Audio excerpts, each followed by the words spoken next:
Hah? Mana Kristen itu punya kasih? Bang Yuma, coba saya minta coba lebih dalam lagi belajar tentang kasih Tuhan. Itu aja. Kalau berbicara Bang Yuma belajar tentang soal Alkitab, isi Alkitab, oke Bang Yuma udah jago lah. Tapi coba nak memahami tentang kasih Tuhan itu nol kalau saya bilang. Karena kita belajar 1 Yohanes 2 nomor 15 kita lebih ke dalam kasih Tuhan dulu kita terima. Udahlah. Kalau kita nggak bisa menerima kasih Tuhan, nggak bisa kita kasih orang lain. Saudara, jangan ajarkan saya kasar lo ya. Kamu mengatakan kasih Tuhan itu yang mana? Kasih Tuhan itu yang mana? Mana kasih Tuhan itu? Tahu kan? Iya, makanya ajarkan saya. Tuhan, kan? Ajarkan saya coba mana kasih Tuhan itu yang mana? Ayat 16. Yohanes 3 ayat 16. Berapa? Yohanes 3 ayat 16. Astagfirullahaladzim, kupikir apa ya Allah ya Karim. Hei, begitu besar kasih Tuhan akan dunia ini sehingga dia menggerahkan anaknya. Barang siapa yang percaya kepada Yesus, oke? Apa hubungannya dengan mati di pohon? Itu poinnya. Oke, berarti percaya kepada Yesus kan? Oke, percaya kepada Yesus kan? Yang disebut kasih itu percaya kepada Yesus kan? Oke. Di mana Yesus pernah mengajarkan kemudian untuk mengibadahi dirinya? Mengibadahi Yesus. Masih iman. Menyembah Yesus, mempertuhankan dia. Ya. Menyembah. Ya. Akulah jalan kebenaran dan hidup. Astagfirullahaladzim. Artinya apa? Hanya lewat dia. Udahlah. Kita mau ketemu. Ternyata sama juga dengan pendeta Indra ini, gila juga ini rupanya. Coba ini cara gilanya beda. Udah bang. Siap. Yesus berkata, ini aku diutus. Kita bicara keselamatan aja. Yesus berkata, aku diutus hanya kepada domba yang hilang dari umat Israel. Anda percaya nggak? Ya, tapi baca dong lanjutannya ada loh di situ. Apa? Coba. Di mana dia? Keselamatan untuk bangsa-bangsa. Mulai ngaco. Iya, ada tuh. Mulai ngaco. Katanya tadi, barang siapa yang percaya kepadanya akan memperoleh hidup yang kekal. Yesus berkata, aku diutus hanya kepada domba yang hilang dari umat Israel. Anda percaya nggak? Ya, memang ada tertulis itu. Ya, Anda percaya nggak? Ya, di Alkitab pasti saya percaya.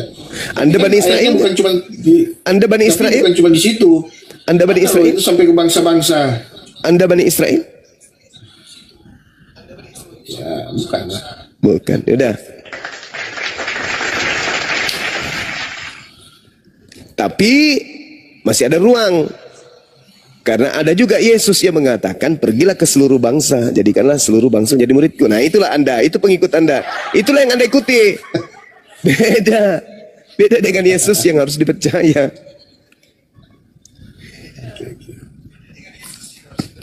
Silakan. Jadi begini ya, Saudara Victor. Mungkin menurut saudara saya salah, saya keliru, salah tafsir. Silakan. Tapi mohonlah kiranya ada waktu untuk kembali merenungkan dan memikirkan serta mengkaji ucapan Yesus bahwa akan datang Mesias palsu mengatasnamakan namaku dan kemudian menyesatkan banyak orang. Kalau kita berkata ada sekarang Yesus palsu yang datang sehingga gereja-gereja ada yang begini bla bla bla dan seterusnya. Oke. Mungkin itu juga benar. Tapi yang saya katakan di sini adalah ketika Mesias palsu itu datang, dia menyesatkan banyak orang. Tentu Mesias palsu ini ajarannya tidak sama dengan ajaran Yesus yang asli. Karena namanya juga palsu. Makanya endingnya di mana, Bung? Matius 7. Nomor 20, nomor 15 sampai nomor 23. Waspadalah kepada nabi-nabi palsu yang datang kepadamu menyamar seperti domba padahal dia adalah serigala yang buas. Itu ucapan Yesus kepada muridnya Bani Israel. Nah, yang datang kepada muridnya Bani Israel setelahnya itu adalah Paulus in the gang. Ngaku sebagai rasul, ngaku sebagai utusan, ngaku sebagai pilihan. Itu orang yang di luar. Nah, Yesus melanjutkan, dari buahnya nabi palsu itu kamu bisa ketahui apakah dia nabi palsu atau bukan nabi palsu. Apa buahnya? 1, ada 4 buahnya. Yang pertama, memanggil aku Tuhan. Yang kedua, bernubuat pakai namaku, bermujizat pakai namaku. Dan yang keempat, mengusir setan pakai namaku. Itu adalah buah dari nabi-nabi palsu tersebut. Sekarang pertanyaannya, itu di mana? Buah dari nabi palsu itu di mana? Di Islam, di Kristen, di Hindu, di Buddha, atau di mana? Silakan Anda renungkan. Saya kira begitu teman-teman sekalian. Bang Handi silakan diambil alih sejenak. Saya bikin kopi dulu. Anjut campur masako. Silakan. Mantap. Ada Bang Adiansa itu. Sudah tidur kayaknya. Ustaz Tata. Salah tahu monitor Ustaz. Udah tidur. Lanjut. Udah tidur. Udah tidur tapi ngomong. Iya toh. Udah. Lanjut Bro. Iya Dek, saya ini Dek. Bikin kopi dulu Dek, saya masih di gunung Dek. Ambil alih aja dulu. Iya, gantian tadi. Bagus nih, Saudara Victor ini bagus. Temani diskusi bagus. Thank you Bang Juma, thank you. Iya, sama-sama Bang. Iya. Gimana Victor? Ya, Hidayah Muslim, syukran. Mau gimana? Assalamualaikum warahmatullahi wabarakatuh. Waalaikumsalam. Assalamualaikum warahmatullahi wabarakatuh. Pak Victor, biar ada topik. Kalau mau selamat itu menurut Bapak di surga, Yesus itu dianggap sebagai Tuhan atau utusan Tuhan? kalau mau selamat percaya kepada Yesus yang telah diutus, ya, yang telah diutus.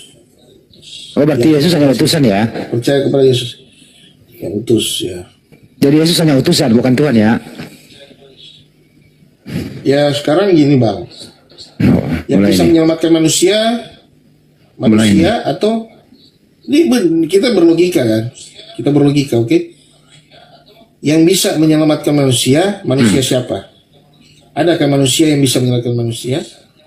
Saya bisa menyelamatkan orang kalau lagi mau nyebrang ada mobil, saya tarik larang, saya selamatkan dia. Iya, keselamatan itu. Yang dimaksud ini keselamatan kekal, keselamatan untuk hidup yang kekal.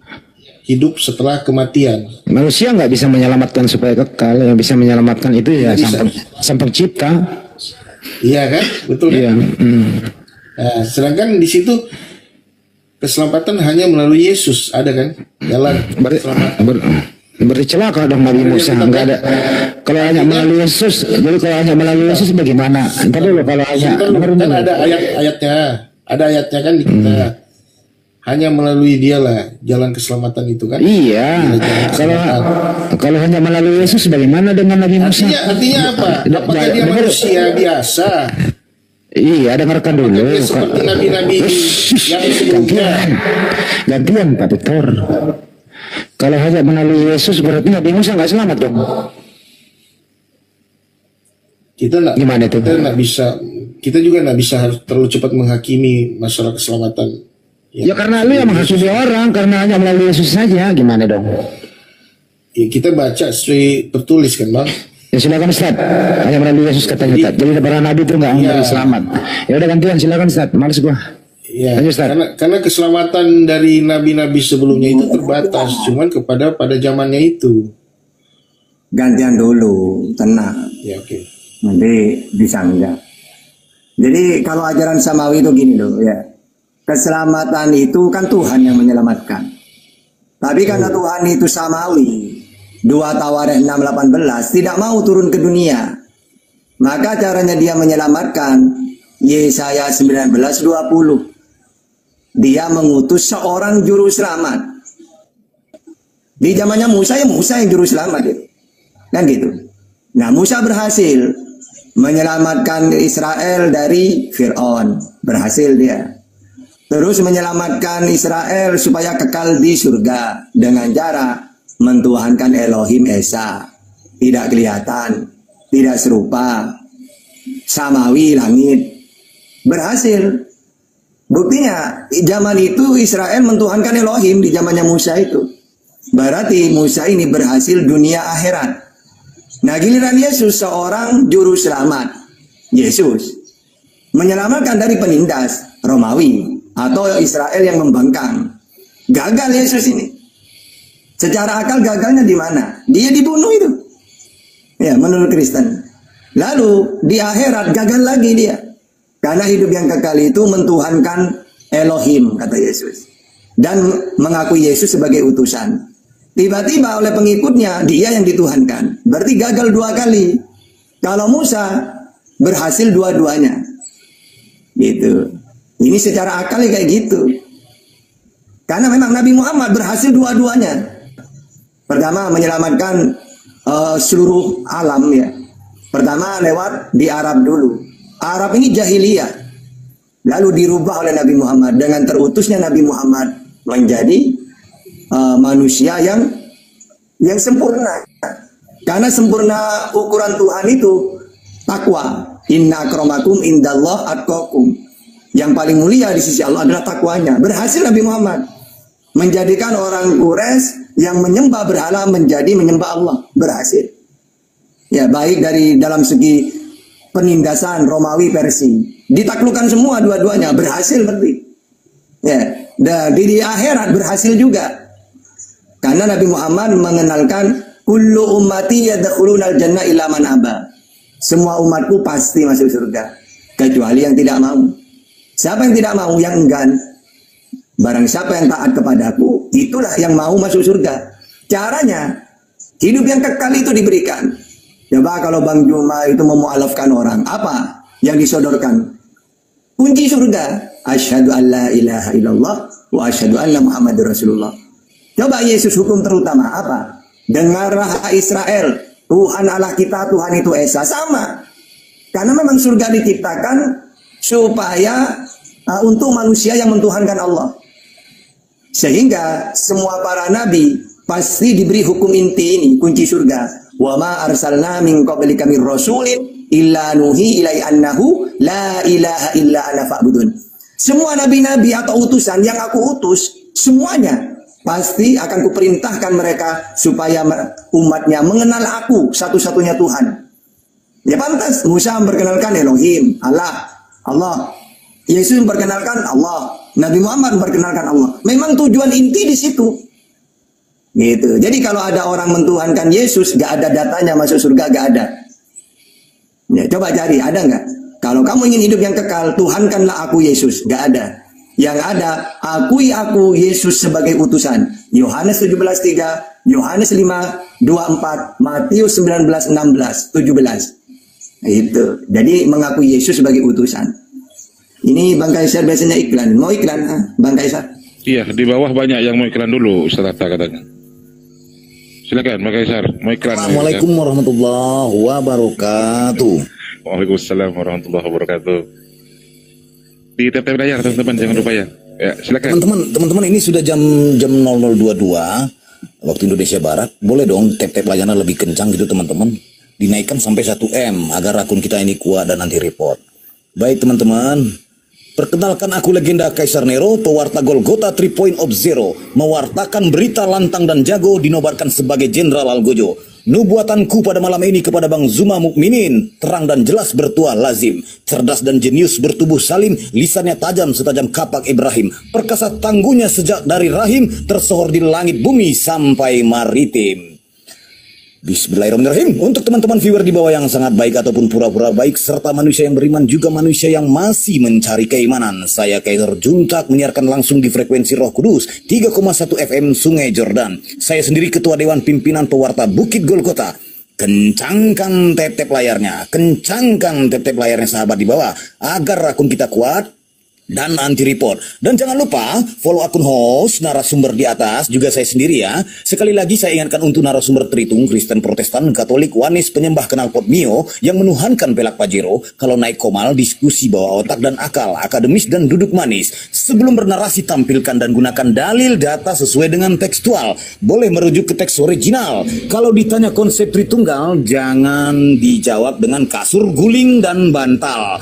Pembahasan di sini penuh edukasi, pembelajaran bermutu dan berisi, bukan opini dan bukan asumsi imani, karena kita kasih paham, Kami APII, jangan menjual isi biblos dengan dogma doktrin sejengkal, karena isinya bisa produk gagal. Awalnya ajaran kasih, akhirnya cerita nakal. Boleh terangkan sesuai paradok, tapi terima kenyataannya jika ketabok. Viewer di bawah bosan dengerin narasumber yang bodoh, karena lebih asik membaca majalah bobo. Kalau sudah mau nyerah dan teler, mending kau turun dan baca saja majalah populer. Mau dogma, khotbah dan doktrin, mendingan diam nyanyak jadi berhala atau nongkrong saja di rest area. Perlu digarisbawahi ya, yang naik diskusi jangan tantrum, kesurupan serangan jantung, gangguan kejiwaan. Harap diskusi dan bantah dengan dasar menggunakan dalil dan data. Paparkan dengan baik. Narasi, literasi, kolerasi, komparasi, tidak menggunakan diksi-diksi, asumsi, logical policy mengandung terasi, kontraseksi, cekcokologi, apalagi geoblokologi. Narasumber memberi dedikasi, viewer di bawah mendapatkan edukasi, diskusi tanpa pakai urat, tanpa hujat menghujat, tanpa ajaran sesat. Arif RH Jaya tersiar, inspiratif, tidak mengenal kontradiktif dan pastinya bukan provokatif. Diskusi di atas jangan terlalu bego, seperti ayam sakit lagi berkokok. Nangis, macet, bubuk dan mogok-mogok, terkena tampol, masih mau kau datang besok. Selamat datang di kebenaran bagi yang menerima, dan tetap bingung buat kalian yang masih koar-koar seperti mencari ketiak ular. Sekian, terima gaji, stay tune.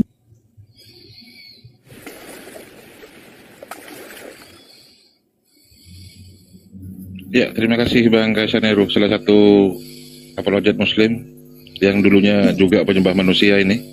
Ternyata adalah yang cerdas ini. Gimana caranya belajar kayak gitu langsung ditabrak paus? Maaf, cerdas ini. Iya ada paus tadi ya. Iya masya Allah buat saya. Terima kasih. Paus lewat tadi. Saya dengar suaranya tadi. Ada paus lewat tadi. Lanjut. Mahal ilmu gitu. Mahal. Rupanya sudah tak mahal rupanya. Ilmu iklan itu mahal ternyata. Masya Allah, terima kasih ya bangku, seniorku Bang Tata. Jadi gitu ya teman-teman, kalau apa nggak apa-apa saya diturunkan juga host, karena mana tahu ada saudara kita Kristen yang mana mau naik gitu banyak, kan. Banyak yang mau naik banyak ini. Tidak komal. Ini ada. Jadi untuk sekali lagi, gimana Ustaz? Lanjut Bang, lanjut. Takut ada yang tidur ini, Bang Ardi, monitor Bang Ardi. Oke. Tetep layarnya masih 600 ini teman-teman. Saya jangan sampai nubuatan lagi nih, saya bernubuat mengerikan ini, mengerikan saya kalau nubuat. Kalau ada Bang Suma untuk kalian penyembah ya. Iya, tip layar. Jangan sampai kena tombak ya teman-teman ya. Ini nubuatan terakhir. Untuk kalian penyembah gagang ketapel yang selama ini percaya buku-buku novel, mengapa dan kenapa kalau ditanya data Bible, jadi begini, jadi begitu, jadinya sompel. Sejak kapan anak Tuhan jadi Tuhan? Sejak dogma doktrin mentah kau telan. Sejak kapan Tuhan berak tidur dan makan? Sejak mencuri gandum dan menjala ikan. Bobroknya otak kafir penyembah setan. Seperti lumpur basah bercampur air jamban. Tawar dan lautan bersatu kau punya otak dan kotoran. Hidup penuh dengan kebohongan, mematikan logika dan pikiran. Satu pertanyaan tapi 10 jawaban yang kau lontarkan. Rusak parah seperti pagar kecamatan. Tidak jelas, tidak beraturan, lumut dan terkikis dimakan zaman. Segala daging halal kau makan, terkecuali daging sandal dan ban. Segala daun-daun boleh kau konsumsi, terkecuali daun pintu jendela dan terali besi. Segala air boleh kau minum dan telan, terkecuali pecahan air ketuban. Sekian, stay tune. Udah, ganti saya. Jadi kawan-kawan, ayo kita saya ganti Ustaz. Kawan-kawan, kalau jarinya sakit ganti jari satunya kawan. Jangan berhenti jarinya, tetap lah ya. Nggak ada. Anggota waras harus belajar juga ini, anggota waras ini. Wah, barakallah, alhamdulillah. Allahu Akbar, dua paus. Anjir ini. Aduh, ini yang sebelah lihat dah. Lihat nanti komentar sebelah itu. Aduh, parah. Parah. Parah nanti komentarnya tuh. Fitnah-fitnahannya tuh mengerikan itu. Mengerikan nanti. Bang Tawaras monitor, Bang Tawaras. Waduh, ini lagi ada Masya Allah. Masya Allah Bang Beraja. Masya Allah. Ada paus terbang. Gini lah. Jadi malu sendiri.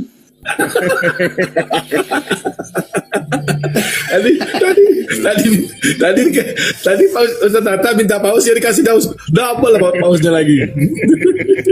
Iya, alhamdulillah. Alhamdulillah. Kembali ke laptop. Barokahnya Kaisar ini luar biasa ini. Belajar sedikit aja dulu. basic Ustaz, basic saya itu sebenarnya. Dulu kan saya penyiar radio, terus masuk di Anchor News, Anchor News presenter membaca berita gitu. Cuman sudah resign sayanya. Gitu. Bang Kaisar dulu pernah jadi penyiar radio? Pernah Bang Da. Sekarang menyiar radio di Bukit Golgota Bang Da gitu. Jadi Mantap. Anak buahnya dan juga sekarang saya jadi ketua. Ya, saya jadi ketua ini sekarang penyelidik arkeologi, penyelidik Bang. Anak buahnya Bang Andi Silitonga ya, Kota Waras yang di atas itu, Bang Kaisar. Waduh. Bisa jadi di Golgota itu gimana? Kenapa Pak Victor dianggurin sih? Ayo selesaiin dulu Pak Victor tuh.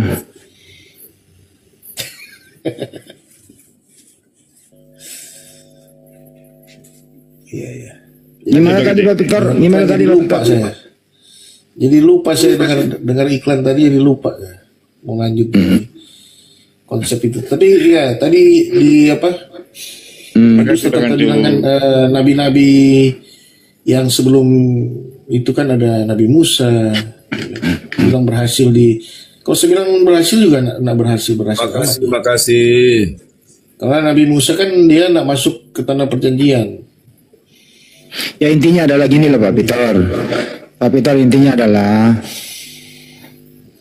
mari kita pakai akal sehat kita. Hidup ini kan sementara Pak, jangan sampai salah Tuhan. Gitu aja sih. Tempatkanlah. Tidak. Itu makanya kita berlogika dengan iman yang kita percaya ini kan jelas bahwa hanya lewat Yesus lah jalan kebenaran itu. Saya nggak mengatakan. Dia bukan. Ini berbicara Tuhan, bukan berbicara lewat mana gitu. Iya. Dan kita merasa menyembah tiga Tuhan. Kenali dulu. Tidak menyembah tiga Tuhan. Pak Victor, kenali dulu Tuhan. Itu pertama. Terus bagaimana cara menyembah Tuhan? Kan gitu. Gitu ya. Jangan langsung lewat gitu loh. Jadi kalau udah jelas itu siapa Tuhan, terus siapa yang mengenalkan Tuhan, bagaimana caranya menyembah Tuhan. Gitu loh Pak Victor, ya, itu dulu. Jadi intinya kita ini bagaimana menyembah Tuhan atau bagaimana kita hidup kekal setelah menikmati gitu. Selamat setelah hidup. Bagaimana caranya mau selamat? Kalau perintah Tuhan Anda laksanakan. Nah itu yang beda Bang. Hidup untuk mencari keselamatan dan hidup di dalam keselamatan itu berbeda. Berbeda atau tidak? Ini kok Anda larinya kemana-mana sih Pak Peter? Ada nggak? Iya. Begini loh Pak Peter. Bukan lari, nyambung dong. Ini kan konsep keselamatan yang kita bahas nih, yang tema. Ya. Bisa ya. Cara supaya begini aja kalau gitu. Cara hidup. Giliran gue ngomong Pak Peter juga ngomong. Tadi Anda diam, saya ngomong, Anda juga ngomong gitu. Gantian lah. Gitu ya Pak Peter ya, gantian ya. Ya biar nyambung dikit gitu loh. Kalau mau selamat itu Pak Peter, ikuti ajaran Nabi itu atau yang memberikan jalan itu, mengajarkan jalan. Gitu ya Pak Peter ya. Jadi pertama saya pengen tes dulu nih. Kalau ingin selamat masuk surga itu apa yang Pak Victor lakukan? Silakan. Nah, ya ini makanya saya mau jelaskan tadi, hidup mau untuk selamat atau hidup di dalam keselamatan. Ya, aduh. Kalau mau selamat sampai surga nanti, apa yang Pak Victor lakukan? Iya, ini saya mau jelaskan. Makanya itu yang menjadi perbedaan. Apa yang dilakukan? Saya jelaskan. Apa yang Anda lakukan? Silakan. Bang Hendy. Nah, pertanyaan itu saja begini. Kalau kita di Kristen itu sudah selamat, jadi apa yang harus kita lakukan untuk selamat? Tidak ada. Oh, jadi nggak usah melakukan sesuatu. Oke, cukup. Bukan. Ya udah dijawab, tidak ada yang Anda lakukan. Ini. kita lakukan untuk selamat sudah tidak ada, tapi kita lakukan. Ya udah berarti, ya udah perbuatan bukan untuk selamat. Begitu. Iya, Anda udah jawab tidak melakukan apa-apa. Diselamatkan. Bukan kita hidup iya, artinya Anda hidup dengan kita lakukan hidup untuk diselamatkan itu berbeda. Makanya saya bilang berbeda perbuatannya. Iya, paham. Dengar dulu, Bang. Dengar dulu. Kita sama-sama melakukan. Pak Peter kalau jawab panjang banget, bisa nggak sih diperpendek gitu loh? Oh. Pak Peter kan jawabnya pendek-pendek aja, panjang banget gitu loh. Wah, Bang Jumat tadi juga bicara panjang juga. Kan tadi begini pertanyaannya, gini loh. Tadi pertanyaan. Jangan bawa-bawa nama saya. Pertanyaannya sederhana, Bang Juma. Apa yang Anda Pak Peter lakukan kalau mau selamat? Kalau udah dijawab tidak melakukan apa-apa ya sudah. Karena Anda udah selamat. Kan kita udah dengar jawaban Anda. Nah, sekarang saya tanya Ustaz Tata.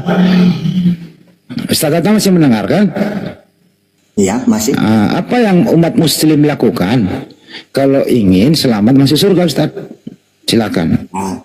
Jadi Al-Baqarah 25. Pertama, wabashiril ladina amanu.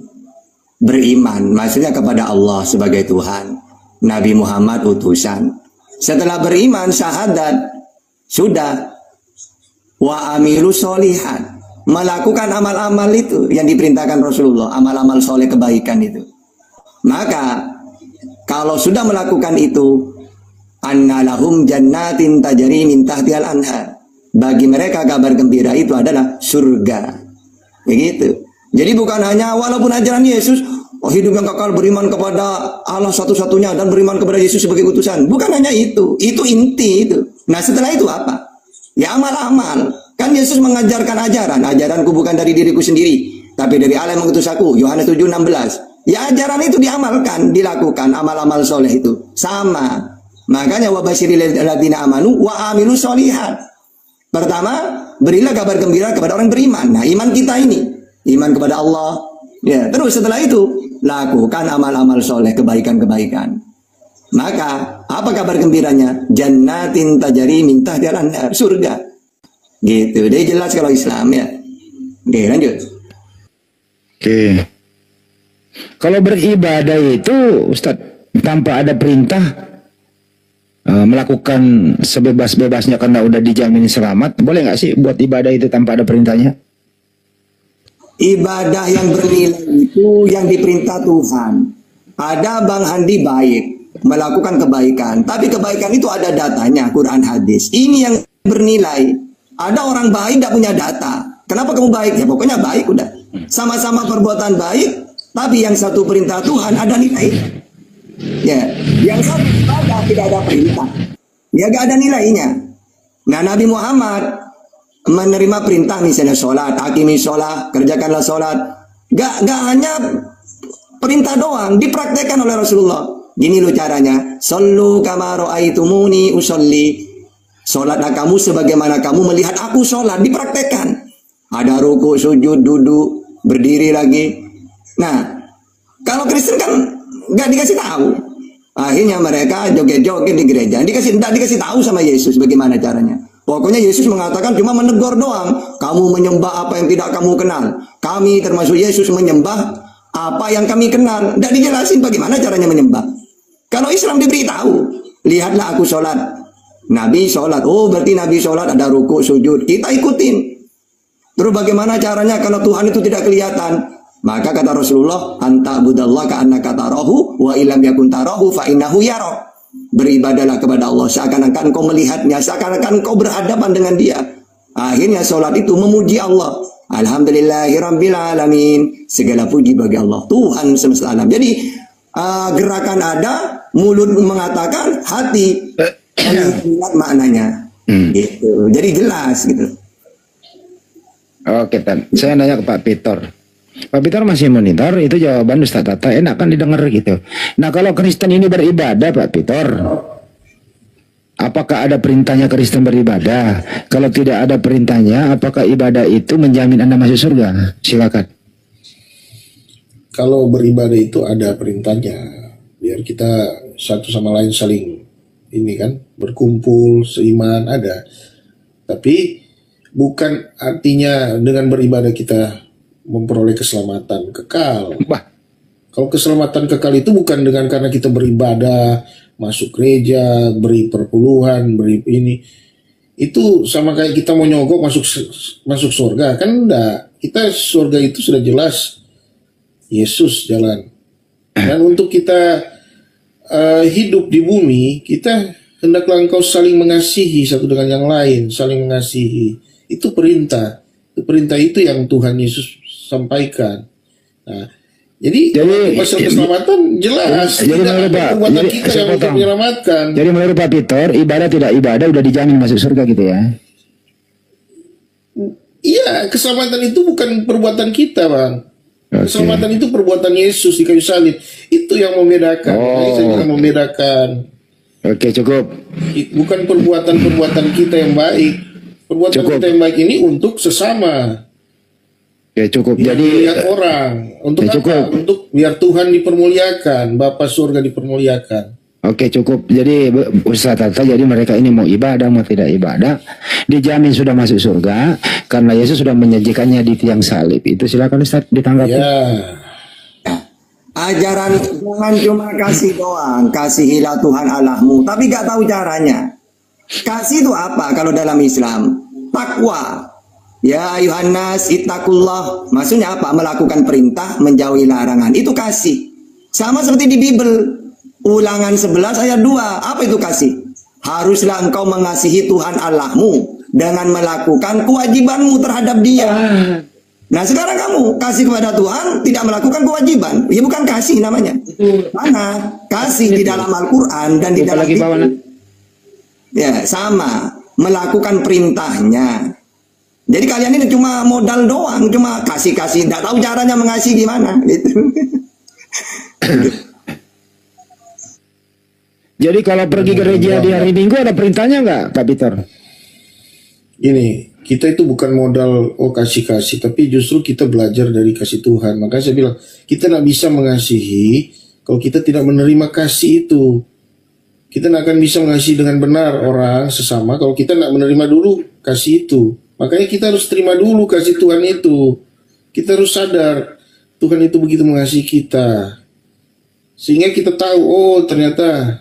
Makanya dinyatakan kasih Tuhan itu oleh apa?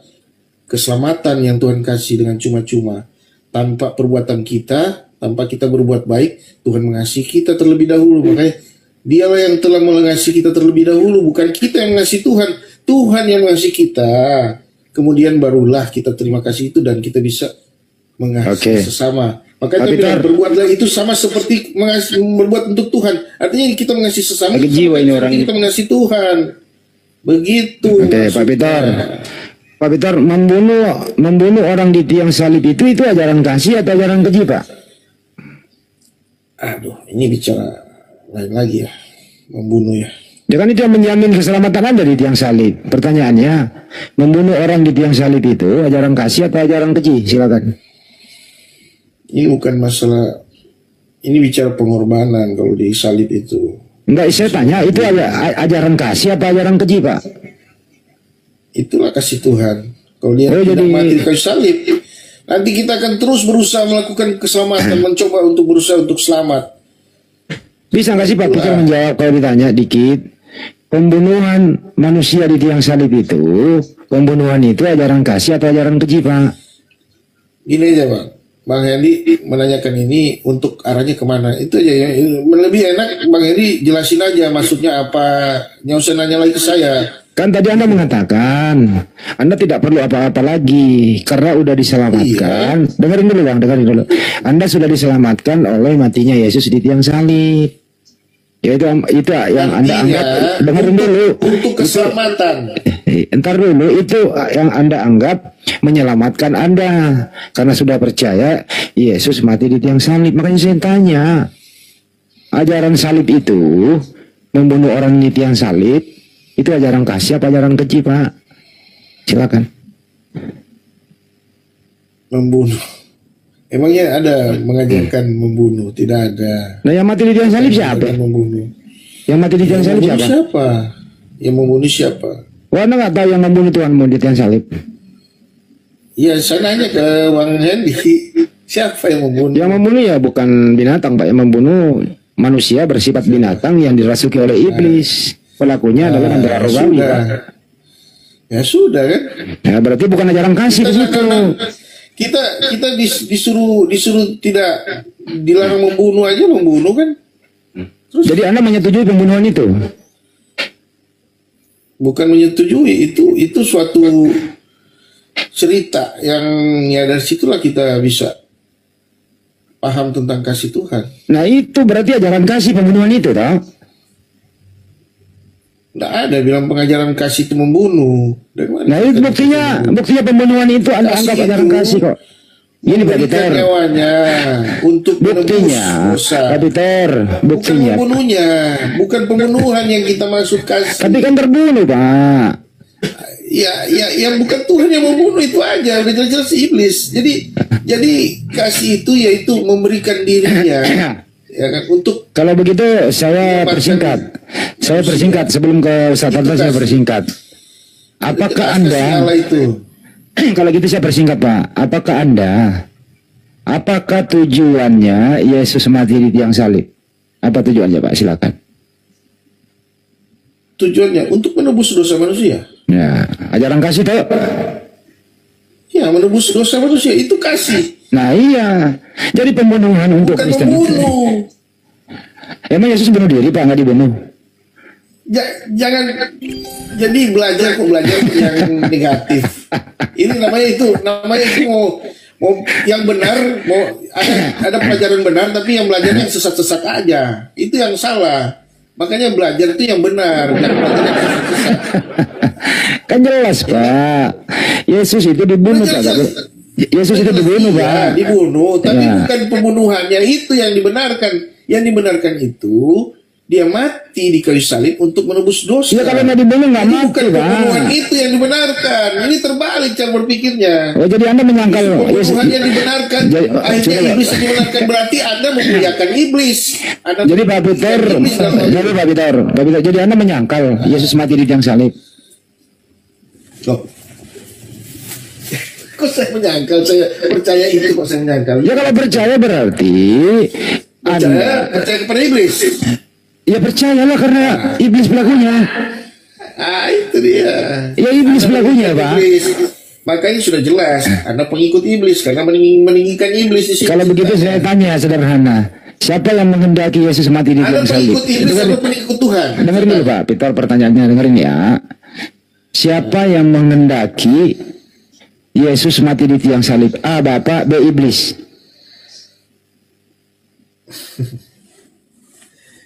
Ya yang menghendaki iblis lah. Ya. Dia membunuh. Kalau dia tidak menghendaki dia akan bunuh. Berarti ajaran salib itu ajaran iblis, Pak. Loh, kok ajaran iblis? Ya, kalau iblis yang menghendaki gimana sih, Pak? Maka kok akhirnya kena juga. Jadi sadar Anda dia menjagokan iblis ya. Berarti Anda pengikut iblis dong ya. Anda yang pengikut iblis. Anda yang pengikut iblis. Karena ini ceritanya kan yang dijagokan iblis. Berarti Anda pengikut iblis. Tadi Pak Peter sudah menjawab bahwa yang menghendaki Yesus mati di tiang salib adalah iblis. Anda mengambil momen itu sebagai ajaran kasih. Jadi sumber iman Anda, dengerin, sumber iman Anda ajaran kasih adalah kemauan iblis, bukan kemauan Tuhan. Setuju? Ya, Anda yang setuju, saya tidak. Berarti kemauan iblis itu membunuh Yesus, Anda tidak percaya? Jadi Pak Edi, kacau. Saya tanya, Anda percaya iblis atau percaya Tuhan? Ya percaya Tuhan lah kalau kami, Pak.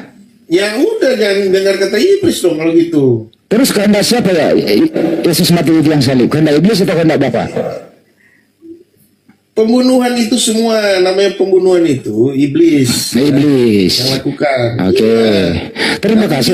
Terima kasihlah kepada iblis membunuh. Terima kasihlah kepada iblis yang membunuh Yesus. Ini kenapa harus berterima kasih kepada dia? Karena ada. Taruhlah Peter. Terima kasihlah kepada iblis Karena iblislah membunuh Yesus, Anda jadikan momentum untuk menebus dosa Anda dengan ajaran kasih. Terima kasihlah. Karena ini bukan ajaran Tuhan, tapi ajaran iblis. Selesai toh. Silakan Ustaz. Tunda lagi nih Tat. Gimana nih Tat? Ini pembunuhan yang begini dari mana tadi ini urusannya nih Tat? Ya kalau memang kan jelas kan kemauan iblis kalau pembunuhan itu. Karena kalau ajaran samawi itu dilarang keras membunuh manusia. Misalnya kita pakai Al-Quran, Al-Isra 33. Wala taqtulun nafsallati haramallah. Dan janganlah kamu membunuh orang yang diharamkan Allah. Jadi membunuh itu diharamkan. Makanya kata Yesus itu, ketika Yesus mau dibunuh, apa kata Yesus? Siapa bapakmu? Abraham, kata mereka. Kalau memang Abraham bapakmu, kenapa kalian ingin membunuhku? Iblislah bapakmu. Dialah pembunuh manusia sejak semula.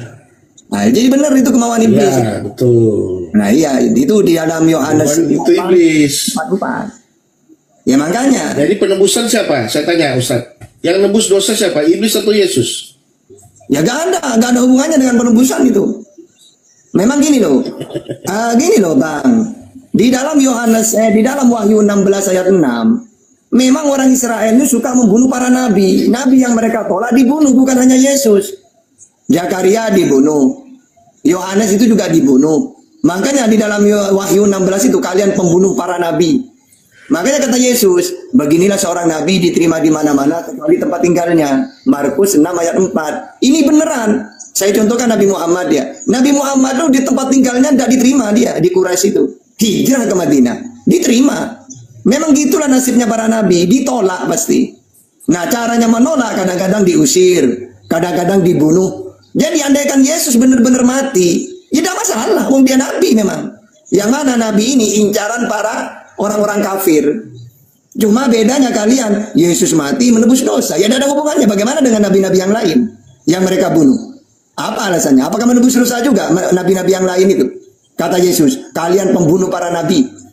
Nah, apakah nabi-nabi yang mereka bunuh menebus dosa juga? Ya tidak. Resiko para nabi ya gitu, ancaman pembunuhan itu Nabi Muhammad puluhan kali di Quraisy itu mau dibunuh. Gitu ya, resiko itu. Kesimpulannya, orang berdakwah itu memang ancamannya pembunuhan, difitnah, diolok-olok. Itu orang-orang menyebarkan kebenarannya gitu memang. Pasti ada yang benci. Gitu, lanjut.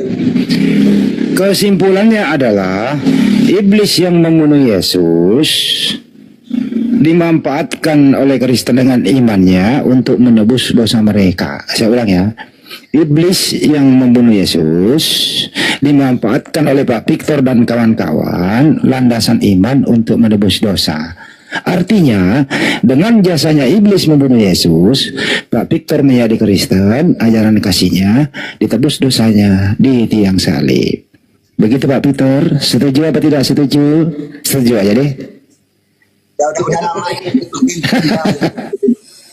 ganti lagi Bang Mahendi. Itulah membedakan hidup di dalam keselamatan dengan hidup mencari selamat. Beda. Coba Bang Hendi belajar apa perbedaan hidup. Sama-sama melakukan ibadah tapi berbeda. Yang satu melakukan ibadah untuk cari selamat, yang satu melakukan ibadah untuk bersyukur karena keselamatan yang sudah diterima. Beda. Yang satu memberi karena tuntutan, yang satu memberi karena sudah menerima. Oke? Belajar. Itu aja Bang Hendi. Jadi konsep Kristen dan Islam kita sama-sama lah belajar. Izin hanya dikit Bang Peter, boleh Bang Peter izin? Yang izin Bang Peter hanya dikit boleh Bang dia? Ya. Yang menebus dosa Anda itu manusia atau Tuhan? Bang Peter? Yang menebus dosa itu yang bisa. Sekarang saya tanya. Ya. Yang bisa menebus dosa siapa? Bang. Enggak, yang menebus dosa Anda itu yang mati dulu sebagai Tuhan atau sebagai manusia, Bang? Dia manusia yang adalah Tuhan karena dia menebus dosa. Enggak dulu, yang menebus dosa di tiang salib ini Tuhan atau manusia? Manusia yang adalah Tuhan itu sendiri. Maksudnya Tuhan yang menebus dosa maksudnya? Barato, muter-muter jawabannya. Jadi, muter ya. Kalau saya bilang manusia kan bukan manusia. Enggak, saya nanya, yang menebus dosa Anda di kayu salib ini manusia atau Tuhannya?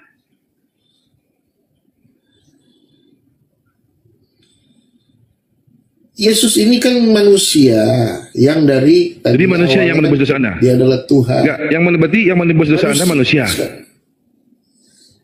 Yang menebus dosa hanya Tuhan. Berarti Tuhan yang mati?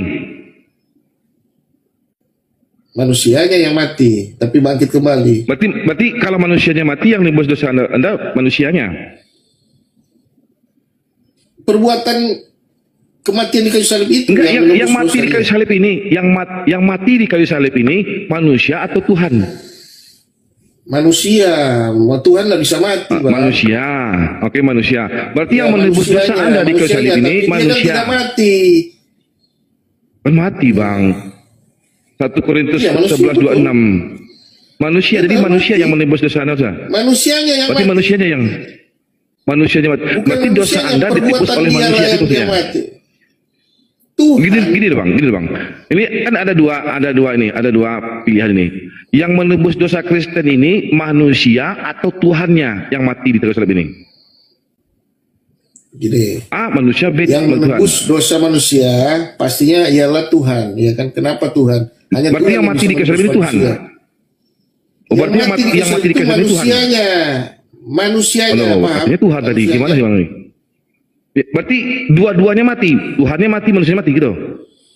Yang pernah mati tiga hari ini. Tuhan tidak pernah mati, manusianya ini yang mati, tubuhnya yang mati. Tapi kan dia dituliskan dia turun ke bumi, ke paling dalam dia. 1 Korintus 11:26 bang ya, kita baca ya. 1 Korintus 11:26 ya. Ketika kamu minum cawan itu, engkau memberitakan kematian Tuhan. Iya, kematian 1 Korintus 11:26. Manusianya, Tuhan tidak pernah mati. Nggak ada situ bang manusia bang. Iya. Nggak ada bang situ bang. 1 Korintus 11:26. Tuhan itu kekal bang. Kalau manusia iya. Enggak, kita baca bang ya. Kita baca ya. 1 Korintus 11:26. Apa di sini bang? Kita baca. 1 Korintus 11:26. 1 Korintus 11:26. Ya. Sebab setiap kali kamu makan dan roti dan minum dengan cawan ini, kamu memberitakan kematian Tuhan. Berarti yang mati ditebus di salib ini bang bukan manusia bang, Tuhan bang. Iya memang dia Tuhan. Macet. Berarti Tuhan yang mati bang ya. Tapi macet darah. Yang matinya itu tubuhnya bang. Tubuh. Bang, abang jangan menambahi bang. Jangan menambahi, jangan mengurangi ayat. Ya. Coba berlogika. Jangan abang tambahi ayat. Ya. Kita bicara logika. Ya. Tuhan bisa mati nggak? Gimana bang? Tapi yang tertulis gini bang, ya Tuhan memang nggak bisa mati. Tertulis kita kan berlogika nih. Ini kan. Aduh. Maksudnya ini apa? Enggak gini loh bang, kita bawa data. Tafsirannya kita apa? Kan, bang di dalam Bible abang dikatakan jangan menambahi, jangan mengurangi bang firman Tuhan bang. Betul. Ya. Nah di dalam ayat ini bahkan di dalam Lukas 12 nomor 3 pun dikatakan mayat Tuhan Yesus. Tidak disebutkan mayat manusia Yesus bang. Tidak disebutkan bang mayat manusia Yesus, mayat Tuhan Yesus loh bang. Berarti yang mati ini Tuhan bang ya? Ya terserah bang aja mau bilang Tuhan kan manusia. Saya baca data bang, Lukas 12 nomor 3 bang. Gimana? Terus maksudnya abang maksudnya gimana? Iya makanya saya tanya sama abang, yang matinya tuh Tuhannya atau manusianya? Nah dua-duanya abang jawab akan. Iya, sudah jawab. Sekarang abang mau jawab apa? Enggak gini, yang tertulis saja kita baca bang, yang tertulisnya. Iya. Yang matinya Tuhan atau manusia yang mati? Kan saya sudah jawab. Sekarang abang aja mau jawab. Kalau enggak gini, abang berdasarkan asumsi abang. Abang berdasarkan asumsi abang. Saya bawa data. Yang benar yang mana? Asumsi. Apakah asumsi abang sebagai seorang Kristen atau data yang lebih berabang? Berapa tadi aja? 1 Korintus 11:26 dan 1 Korintus 12 nomor 3 nomor 3. Markus 12 nomor 3 ya. 1 Korintus 11 nomor 3. 26. Kamu makan roti dan minum cawan ini, kamu memberitakan kematian Tuhan sampai ia datang. Ya kan? Iya. Ya, terus Lukas 24 nomor 3 juga bang. Di situ dikatakan, ya. Dan setelah masuk mereka tidak menemukan mayat Tuhan Yesus. Nggak disebut di situ bang, mayat Tuhan manusia Yesus bang. Di mana? Di Lukas 24 nomor 3, dan setelah mereka masuk, mereka tidak menemukan mayat Tuhan Yesus. Bukan mayat manusia Yesus bang. Lukas 24 nomor 3 bang. Oh Lukas 24 23. Ya. Lukas 24 nomor 3. 24 ayat 23 kan? 24 nomor 3 ayat 3. Oh 3. Dan setelah masuk mereka tidak menemukan mayat Tuhan Yesus. Terus? Ya, nah ada di situ bang manusia ya bang. Jadi yang mati ini Tuhan bang, betul? Ya. Iya terus gimana? Terus yang mati Tuhan bang. Udah jelas kok ini. Tadi abang bilang Tuhan nggak bisa mati. Tadi abang bilang Tuhan nggak bisa mati. Iya. Tapi di sini ada terus, Tuhan mati mayat bang. Di mana ini bang? Mayat Tuhan Yesus terus? Iya berarti yang menebus dosa abang di dalam kayu salib bukan manusianya, Tuhan yang mati bang. Tunggu. Tuhan, maksudnya dibuat ditulis mayat Tuhan ini karena dia sudah bangkit, dia telah bangkit. Belum bangkit bang, belum bangkit bang, belum. Ini masih dalam keadaan jadi mayat bang. Ini setelah masuk kemana nih? Ke gua kubur Yesus. Ini ketika jadi mayat bang. Mereka tidak menemukan mayat Tuhan Yesus karena kenapa di sini ditulis Tuhan Yesus karena dia sudah bangkit. Belum bangkit bang, belum bangkit bang, belum bangkit. Ini masih pencarian. Belum. Ya. Iya, dia sudah tidak ada kan? Tunggu bang, jangan dulu. Ini 1 Korintus 11 26 itu jelas juga. Jangan dulu dikatakan oleh Paulus. Ayat 6. Ia tidak ada di sini, ia telah bangkit.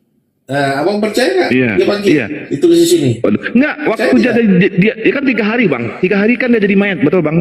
Iya, 3 hari mayat. Iya, 3 hari jadi mayat. Mereka masuk ke dalam gua tidak menemukan mayat Tuhan bang, Yesus. bukan itu konteksnya bang, bukan itu konteksnya bang. Kan dia mati, yang mati ini manusianya atau Tuhannya bang? Ini yang konteksnya bang yang masuk penjara. Iya, ini ditulis Tuhan mayat Tuhan Yesus ini karena dia sudah bangkit, makanya dibilang Tuhan Yesus. Bukan bang, ini konteksnya ketika Yesus disalib. Pertanyaan saya, apakah Tuhan mati atau manusia yang mati? Ini dosa abang. Waktu dia mati itu kan disebut di situ dia manusia bukan Tuhan. Tulis juga di mana bang manusia mati bang? Ayat datanya bang. Di mana bang datanya bang? Lukas 12 siapa dulu tuh? Lukas 2:11 bang, yang lahir itu Tuhan bang. Inilah kalau doktrin yang terbuka nih kan. Yang Lukas 2:11 yang lahir Tuhan bang. Di mana nih bang? Iya. Apa nih bang? Acet. Bang Victor ini seperti ini loh. Bang Victor, kau tuh jangan seperti tukang bangunan bang. Semua tiap hari kau borong. Borongan. Sesekali harian bang. Sekali harian gitu. Kalau Lukas berapa tadi? Kalau doktrin. Ini Lukas 2:11 yang lahir Tuhan bang. Inilah kalau doktrin menabrak Bibel sendiri. Akhirnya muter-muter. Mumet. Hari ini telah lahir bagimu juru selamat, yaitu Kristus, Tuhan di kota Daud. Nah, yang lahir Tuhan bang. Jadi sekarang yang lahir Tuhan, yang mati Tuhan. Yang lahir bagimu juru selamat. Iya, yang lahir Tuhan betul. Itu Tuhan juru selamat, yaitu Kristus, Tuhan di kota Daud. Yang lahir Tuhan betul bang. Dia lahir berarti manusia yang lahir, tapi juru selamat. Macet lah. Yang lahir manusia, yang mati Tuhan.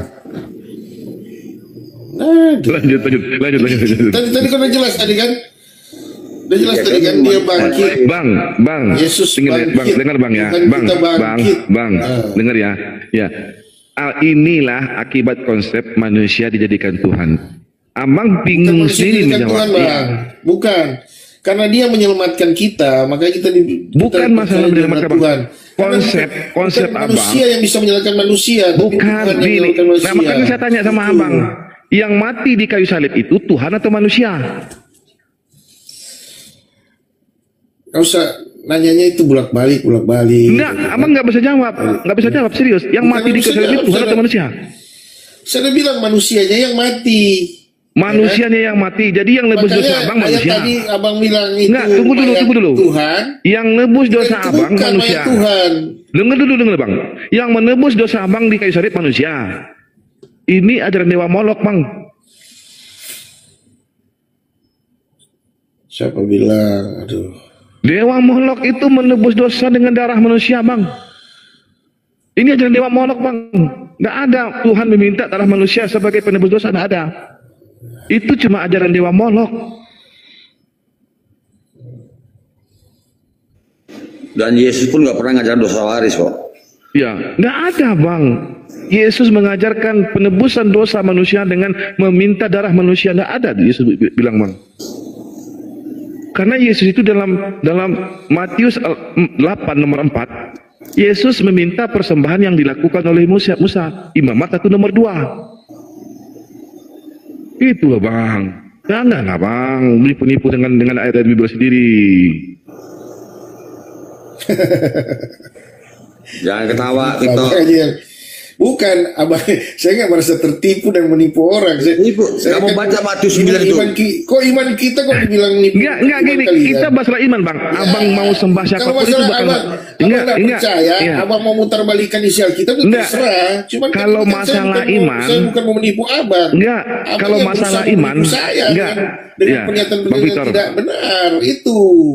Kalau masalah iman, iya, kalau masalah iman itu terserah Anda, kita tidak ada urusan. Tapi kalau diskusi lintas agama, kita memakai data dan dalil dan tidak pernah keluar dari data dalil. Kalau masalah iman, Anda mau sembah kecap kayak apa kayak itu terserah urusan Anda. Nah, kalau di sini di Kemal ini, di dalam TikTok ini, kita bicara tentang dalil dan data. Yang Anda jual di sini adalah data dan dalil. Kalau iman itu terserah Anda, kami nggak tahu. Datanya sudah jelas bang. Itu tadi kan abang bilang mana mayat Tuhan, ya kan? Ya tidak ada mayat Tuhan. Ini kan kibulan Paulus bang, lah, yang mengatakan demikian. Siapa tadi? Ya, bang. Di dalam Imamat 1 nomor 2 sebagai penghapus dosa itu meminta darah binatang ternak. Diamini oleh Yesus sendiri di dalam Matius 8 nomor 4. Bang baca. Tapi lagi-lagi apa kata si Paulus di dalam Efesus 5 nomor 2? Paulus menganggap Yesus sebagai korban persembahan, sebagai yang persembahan di kayu salib untuk menebus dosa abang. Tidak ada satupun narasi di dalam perjanjian lama, bahkan perkataan Yesus mengorbankan anak manusia bisa menebus dosa. Tidak ada bang. Kami percaya perkataan abang atau perkataan Yesus? Itu aja bang, makasih, lanjut. Jadi gitu bang Victor ya. Jadi gitu bang Victor, dari zaman dulu sampai sekarang bang Victor. Mohon maaf Bang Victor, di internal Bang Victor dan teman-teman Kristen belum bisa mendudukkan tentang konsep ketuhanan. Seperti Abang naik Kopaja Metro Mini, dari kenaikan sampai keturunan tidak ada kedudukan. Lanjut Bang Zuma, stay tune.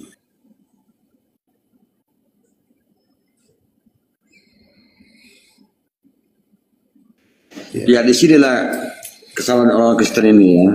Tadi dia hanya bicara doktrin ya kan. Tapi suku pastikan doktrin orang Victor ini jelas menabrak isi Bibelnya. Tadi kamu coba ngeles, kamu bilang ada Tuhan.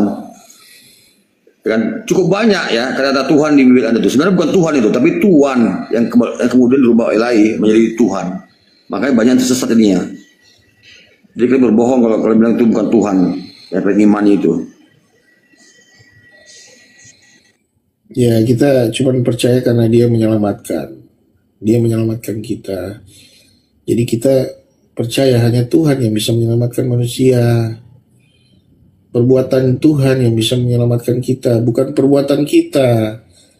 Kita tidak bisa dengan beribadah, dengan berbuat baik, amal, bisa menyelamatkan kita. Nggak tahu kalau di ajaran Islam itu kan saya juga dengar juga kan harus mengikuti ajaran. Sekarang kita udah meluk Islam, kita mengikuti ajarannya Nabi. Apakah bisa kita sampai akhir ayat kita tidak melakukan kesalahan? Kalau sampai kita membuat satu kesalahan, apakah kita pantas untuk masuk surga? Pertanyaan jadinya, tidak ada kepastian. Kami diberi pertobatan, Bang, bertobat. Tidak ada kepastian. Saya tanya kepastiannya di mana? Kalau Abang kita Tuhan, udah berbuat baik sekarang, Abang Tuhan bisa mengatakan tidak pasti itu. Abang Tuhan mengatakan tidak ada kepastian. Bukan. Ya memang jelas pengajarannya seperti itu. Abang belajar kan bahwa harus mengikuti hukum-hukum itu kan. Kalau tidak mengikuti, apakah wajib masuk surga? Oh, masuk neraka 1-2 hari dulu ya? Abang bercerita tentang hukum. Abang bercerita tentang hukum di sini. Abang bercerita tentang hukum. Apakah abang mengikuti 10 perintah Tuhan itu? Ya makanya saya nggak sanggup mengikuti hukum itu. Saya mengikuti ya sudah, jangan mengejas keimanan kami begitu saja. Abang koreksi dulu. Saya mau mengatakan bahwa abang bilang tidak ada kepastian. Kasih yang saya ikutin itu yang kasih mati. Saya percaya. Kasih mati. Kasih mati apa? Kasih mati apa, Bang? Lanjut Bang Zuma, jangan sampai Bang Zuma tidur nih. Bang Zuma monitor. Sudah Bang Zuma lagi belajar. Kita harus kasih waktu Bang Zuma menggali lagi kebenaran, ya kan? Yang lain dulu, Bang. Jangan cuma Bang Zuma aja. Oke, saya juga sudah mau pagi ini di pendeta di mana, Victor? Aduh, saya bukan pendeta, Bang. Jadi kok Anda ngotot kali dengan doktrin Anda itu? Pak Victor ini bukan pendeta, tapi dia pendekar. Kebetulan kita ini di gereja ada program pemuritan, pendalaman Alkitab. Jadi kita belajar. Poranger atau sintua kah? Jadi makanya saya kalau bicara ini saya terus terang mohon maaf. Kalau untuk ini saya nggak terlalu paham. Untuk teologi terlalu dalam enggak. Gitu. Saya pun dulu sama seperti Anda, ngotot kali merasa benar, ya. Saya dulu tahun pendeta loh. Ya. Oh ya? Iya. Tapi saya tidak menemukan Yesus yang benar berarti. Enggak, setelah saya pelajari Bible, ya, saya bingung dikatakan Tuhan, tapi si Yesus sendiri pun tidak pernah sekalipun dia mengatakan diri Tuhan. Iya. Coba Anda tunggu gimana ya? Abang tidak sampai pada titik di mana memahami bahwa kasih Tuhan itu semuanya karena kasih. Siapa yang Tuhan? Coba Anda cari di mana dia mengaku Tuhan sekalipun. Bahkan dia di Matius 7 dia marah disebut Tuhan. Hanyalah kalian. Iya, memang dia memang diutus jadi manusia kan, masa dia mengaku-ngaku Tuhan. Loh, tapi Tuhan katanya. Manusia lagi. Iya, karena keselamatan yang dia berikan itulah yang kita justru kalian mentuhankan dia nggak selamat akan jadinya. Dia tidak pernah mengaku Tuhan. Dia mengaku keselamatan hanya lewat dia, Bang. Nah itu dia penyampai firman Yohanes 3:34. Dialah jalan keselamatan dan hidup. Iya, penyampai firman. Baca Yohanes 3:34, catat dulu supaya kamu jangan keliru, Bro. Jadi keselamatan hanya lewat dia. Izin Bang ya. Ya, nanti izin Bang ya. Nanti kita diskusi tentang kemesiasan Yesus. Saya bisa buktikan sama Abang bahwa Yesus itu tidak pernah jadi Mesias menurut Matius dan Lukas. Saya bisa buktikan, Bang. Saya bisa buktikan. Tidak pernah disebut Mesias dan tidak pernah duduk di atas Daud. Saya bisa buktikan, Bang. Ya, seharusnya kalau Mesias itu diurapi oleh imam-imam. Yesus juga pernah. Dia hanya diurapi oleh Maria Magdalena yang kalau katanya istri. Saya bisa buktikan. Dan belum ada satupun pendeta yang bisa menjawab pertanyaan saya, Bang, sampai sekarang. Saya bisa buktikan Yesus secara kemesiasan dari Daud tertolak, dari Lukas tertolak. Kalau Anda pinter dan bisa membaca Bible Anda, baca Matius, baca Lukas, pasti Anda tahu di mana letak ketertolakan Yesus sebagai Mesias.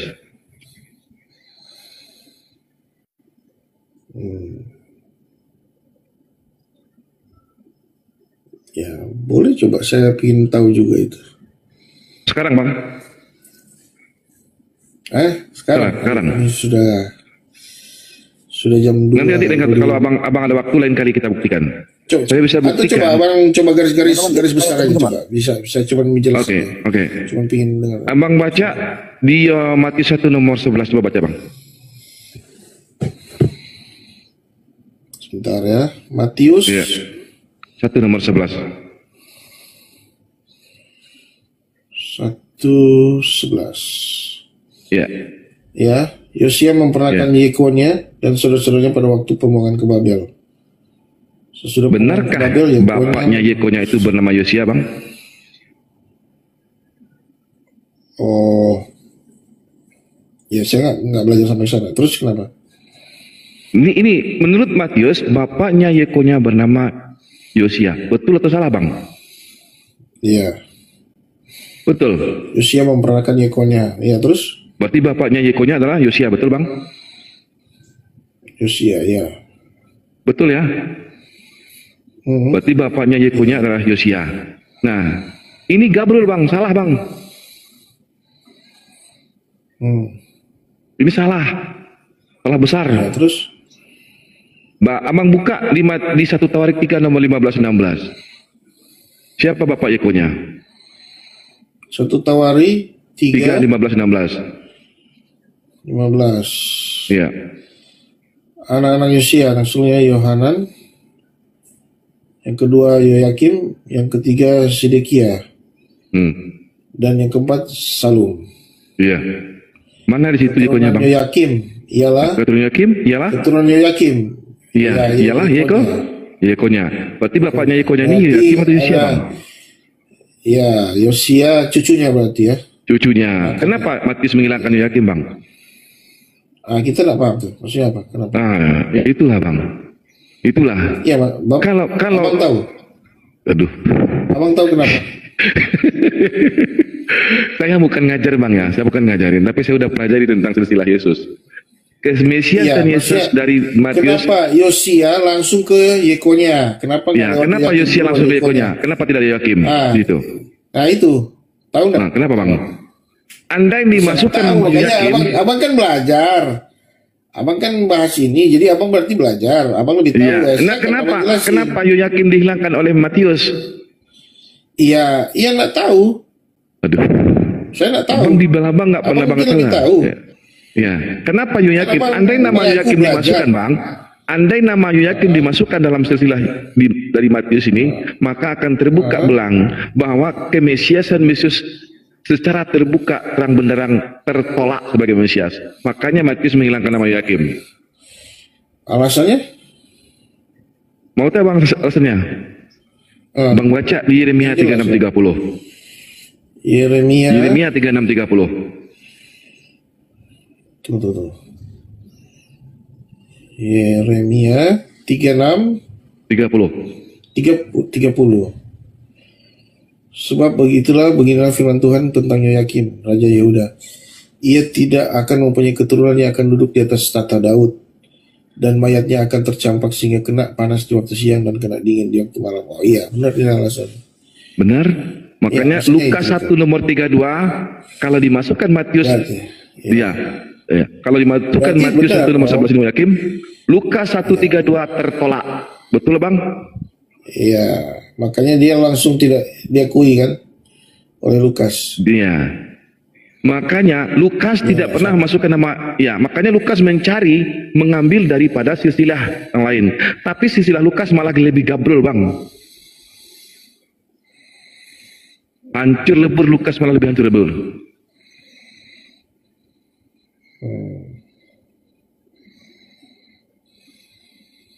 Makanya kemesiasan dari Lukas dan Matius tidak akan pernah sampai ke Yesus bang.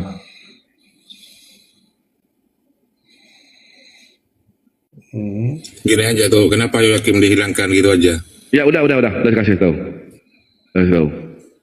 Jadi andai nama Yoyakim dimasukkan bang, orang akan terbuka lebar terang benderang bahwa Yesus tidak akan pantas duduk di atas Daud. Karena telah ada kutukan dari Yeremia kepada Yoyakim dan keturunannya. Ingat bang, ada narasi keturunannya. Ayatnya tuh. Ayatnya tuh. Yeremia 36:30. Dibaca. Ya, sebab ya dibaca. Ya, udah dibaca tadi Bang Victor. Bang Arif, tadi baca tadi. Ya, udah dibaca tadi.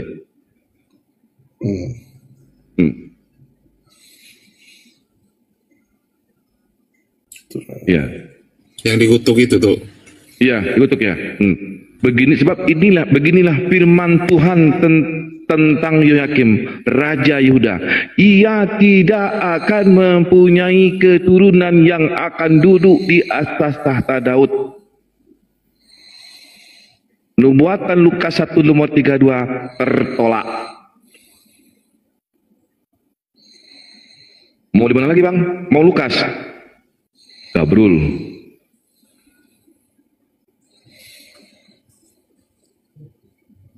Iya. Ini ayat 16, keturunan Yoyakim dan Yekonia, anaknya itu dan anak orang ini ialah Sedekia.